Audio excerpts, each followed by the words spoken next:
Welcome back to Braintree Today. I'm Konstandinidis and you're watching VCAM TV. Now we'll be getting into our latest stories from the week.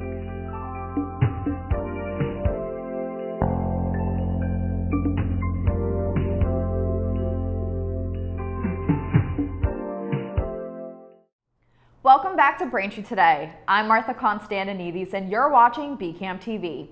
Now we'll be getting into our latest stories from the week. On Wednesday, North Korean leader Kim Jong-un and Russian President Vladimir Putin met for a rare summit where they discussed military matters, the war in Ukraine, and possible Russian help for the communist state's satellite program. Putin showed Kim around the most advanced space rocket launch site in Russia's Far East and discussed possibilities of sending a North Korean cosmonaut into space. After the tour, the two held talks for several hours with their ministers to discuss world affairs. U.S. and South Korean officials have expressed concern that Kim could provide weapons and ammunition to Russia, which has expanded vast stocks in more than 18 months of war in Ukraine. On Wednesday, in eastern Libya, bodies were washing up onto shores as dangerous floodwaters swept away the living. More than 5,300 people have been killed in the city of Derna alone, with thousands more still missing and likely more to be added to the death toll. A spokesperson for the International Rescue Committee said broken roads, failed communication networks, civil conflict, and the effects of climate change have all contributed to the humanitarian crisis in the country. The civil aviation minister in Libya's eastern government said in a statement, quote, "I am not exaggerating when I say that 25% of the city has disappeared. Many buildings have collapsed," end quote.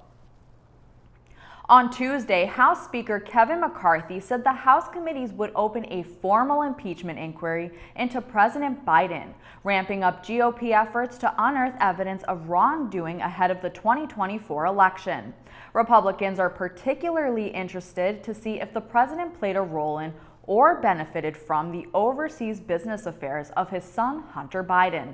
The move gives the GOP more room to scrutinize the White House, but also carries risks for Republicans, with some members expressing doubts about whether it could backfire at the ballot box if concrete evidence of wrongdoing is absent by that time.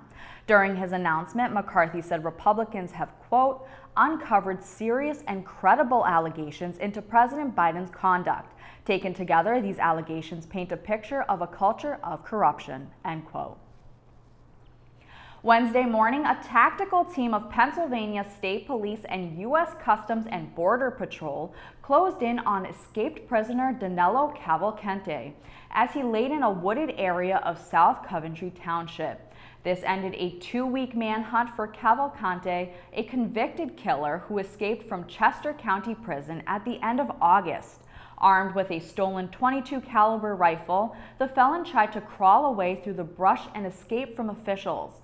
A canine unit was able to find him, bite him, and hold him down until he was taken into custody. In August, inflation posted its biggest monthly increase as consumers faced higher prices on energy and a variety of other items. The U.S. Department of Labor reported the Consumer Price Index rose 0.6% for the month, which is up 3.7% from a year ago. Energy prices fed much of gain, rising 5.6% on the month, an increase that included a 10.6% surge in gasoline. Food prices also rose 0.2%, while shelter costs climbed 0.3%. In a series of increases that began in March 2022, the central bank boosted its benchmark borrowing rate by 5.25% points in an effort to tackle inflation that had been running at a more than 40-year high in the summer of 2022. The data comes as Federal Reserve officials are looking to stake out a long-term approach to solving the inflation problem. Thanks for watching Braintree Today. We'll be right back with more after the break. To keep yourself and your family safe from ticks and the illnesses they can cause. Use EPA-approved tick repellents on your skin and clothes. Read and follow the directions. Wear light-colored clothing to make it easier to spot a crawling tick. Check for ticks on yourself, your kids, and your pets anytime you've been outdoors. Some tick bites can make you sick, but finding and removing a tick properly makes it less likely. Call your doctor if you start to feel ill or notice a rash near the bite. Play it safe when you're outdoors. Welcome back. Now in Braintree, during Tuesday night's planning board meeting, Torrington Properties presented their revised plan for the proposed Chick-fil-A restaurant at the former Motel 6. The revised plans include an updated traffic report and new renderings of the building. Here's more from the representatives for Chick-fil-A. Shows what will be done with the blighted signature corner, which has existed for over 6 years. It will be made aesthetic, and again, planting trees, 2 small buildings, and shows the 2 lanes stacking, extending the entire width of the site, some 422 feet. So when you come in, you'll take a right, you can flow around either into the bank drive-through, or there's a double stacking lane, probably one of the longest that you see with any kind of fast food use, and then around the building. And of course, all of the order takers, as Clint will describe, are in the drive-through. So now I'm going to speak about the access configuration for the project, and that has really been the focus of the majority of the time that we've spent in terms of reevaluating the project site. So this slide here shows the prior access configuration. So this was the original configuration that we were looking at probably back in March or April or so for the project site. And what this entailed was requiring that vehicles make a U-turn at the intersection in order to access the project site, because you cannot make a left turn directly into the project site. So as a result of that, we looked at alternatives to allow for a safer access configuration to take place, as well as more efficient traffic flow at the Union Street-Ivory Street intersection. Next slide, please. So that's the plan that we've shown here, and we'll zoom in a minute on this in a little bit more detail. But what happens in this plan here is essentially U-turns are prohibited at the intersection. So what we're doing is having U-turns turn on, so U-turns can't happen. So if you want a reverse direction, you make a left-hand turn from Union Street onto Ivory Street, travel down Ivory Street for a couple hundred feet, and then we, into the median area, we've constructed a left turn or a U-turn pocket there. So that U-turn pocket allows for vehicles to reverse direction, then travel back up Ivory Street, make a right-hand turn through the existing right-hand turn lane, and then proceed into the project site. On Monday, Paulie Veneto, a former flight attendant who knew flight crew members who died on 9/11, reached his destination in Shanksville, Pennsylvania, the site of one of the 4 plane crashes from 9/11. Like United Flight 93, Veneto's trip began at Liberty International Airport in Newark, New Jersey, where he began his journey while pushing an airline beverage cart. This is Veneto's 3rd and longest Paulie's push in honor of the flight crews who died in the attacks. In a telephone interview during the final mile of the push to the gate of the memorial, the Braintree resident said, quote, "There's a power greater than me that put this fire in me. I don't do this to prove I'm an athlete." End quote. Also on September 11th, the town of Braintree held their annual 9/11 ceremony early Monday morning at the town's fire station. Acting Coordinator of Community Events Chris Griffin hosted the event, with a number of speakers lined up to give their remarks. A light breakfast was provided at the conclusion of the ceremony for all in attendance. Here's more from the ceremony. I'd like to welcome everyone coming out today. I'd like to welcome our veterans. Thank you for all your service and being part of everything that we have here in Braintree. I'd like to thank and welcome our firefighters, our police officers, our EMTs, and all of our residents that are here today to mark the 22nd anniversary of the attack on our nation on September 11, 2001. And we made a commitment back in September of 2001 that we would never forget. And that's why Braintree has never forgotten and continues to hold this remembrance ceremony. And it has really been at many different places. It's at the right place here at the fire station. But as far as some of the things that this town has done in stepping up, 10th anniversary, AARP, I know Al Barrasso and Mrs. Duffy really did a tremendous job at recognizing and honoring the 10th anniversary, and I will never forget all of those flags that were planted in front of Town Hall. So this annual observance serves as a solemn reminder of the immense sacrifice made by countless individuals, as well as an opportunity to reflect on the strength and unity that defines our great nation. The grand opening of the new South Middle School kicked off with a ribbon-cutting ceremony on September 1st. Here's more from Mayor Charles Kokoris and the ribbon cutting. The amount of resources that we are giving our students, as we did in East, and fulfilled our promise to make sure South was done as well, with the lab space that we have, with the new gymnasiums, the cafetorium, even our courtyard, our basic classrooms are a testament to how much we care about our students here at Braintree. 3, 2, 1, go!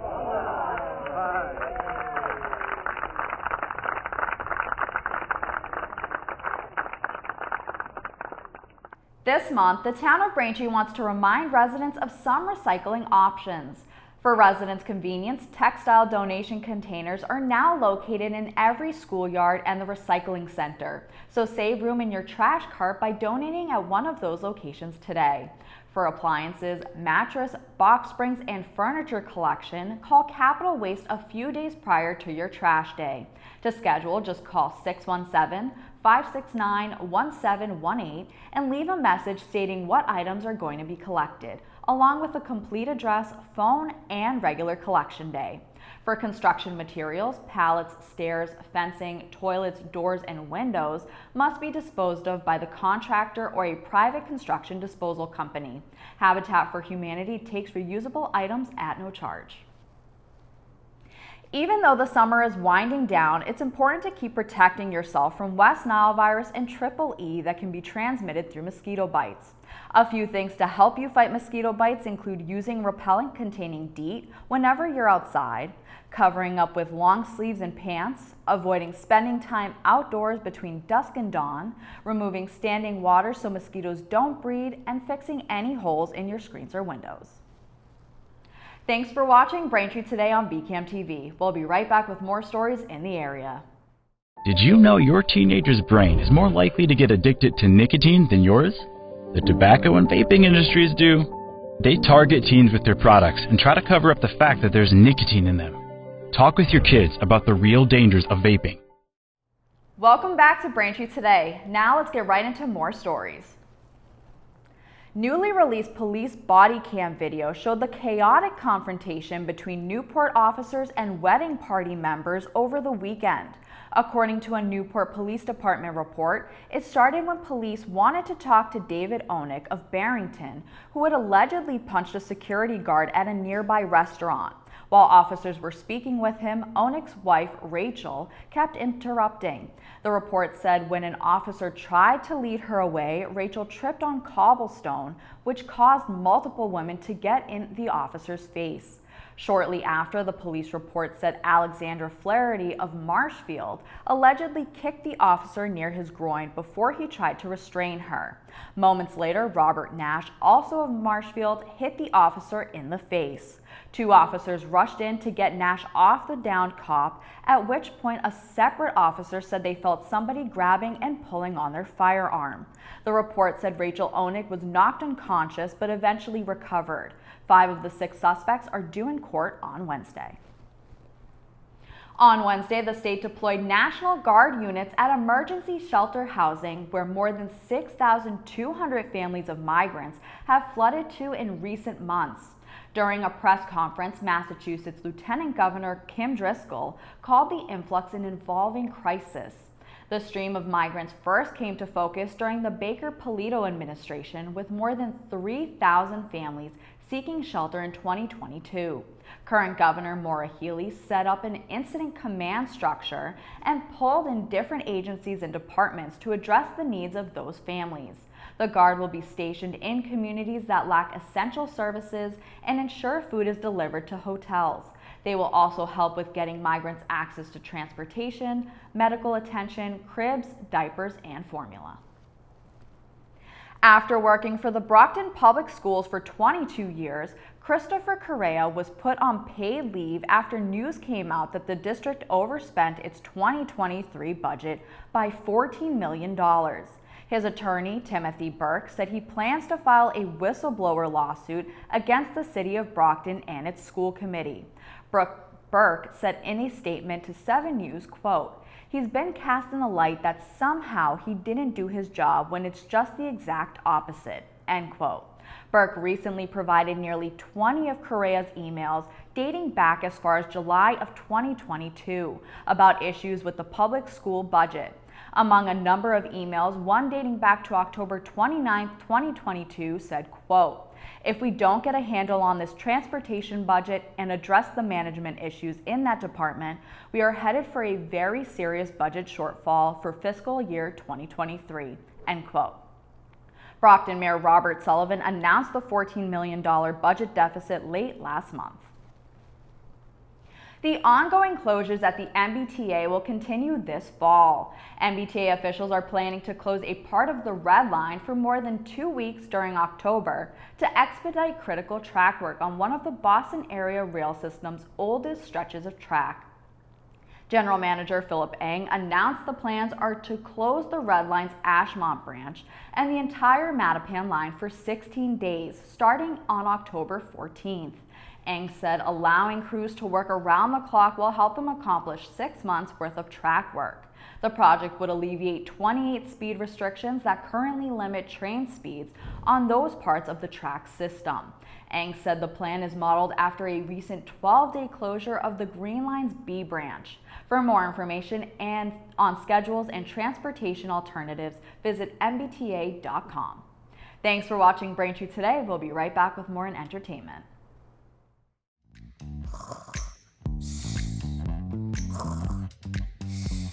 Attention! Attention! What's going on? It's summer reading time! Woohoo! Build it! Create it! Unleash it! Express it! Free it! Find your voice this summer at your library with reading programs for children, teens, and adults. Welcome back to Braintree today. Now this weekend in entertainment, we have 3 movie recommendations for you to watch. First up in entertainment, Nun 2 is a sequel to the 2018 film which follows Sister Irene as she once again comes face to face with Valak, the demon nun. The film takes place in 1956 France and begins after a priest is violently murdered. The film stars Tessa Farmiga and Bonnie Aarons. You can watch Nun 2 now only in theaters. Next up in entertainment, Equalizer 3 is the 3rd and final installment in the Equalizer trilogy. The film follows Robert McCall, who finds himself living in southern Italy after giving up on his life as a government assassin. He soon discovers his new friends are under the control of local crime bosses. As events turn deadly, McCall becomes their protector by taking on the mafia. Starring Denzel Washington, you can watch Equalizer 3 now only in theaters. And finally in entertainment, Teenage Mutant Ninja Turtles Mutant Mayhem follows the Turtle brothers who, after years of being sheltered by the human world, set out to win the hearts of New Yorkers and be accepted as normal teenagers. Their new friend April O'Neil helps them take on a mysterious crime syndicate, but they soon get in over their heads when an army of mutants is unleashed upon them. You can watch Mutant Mayhem now only in theaters. That'll do it for news today. I'm Martha Konstandinidis, and thank you for watching Braintree Today on BCAM TV. Stay safe, and we'll see you next time.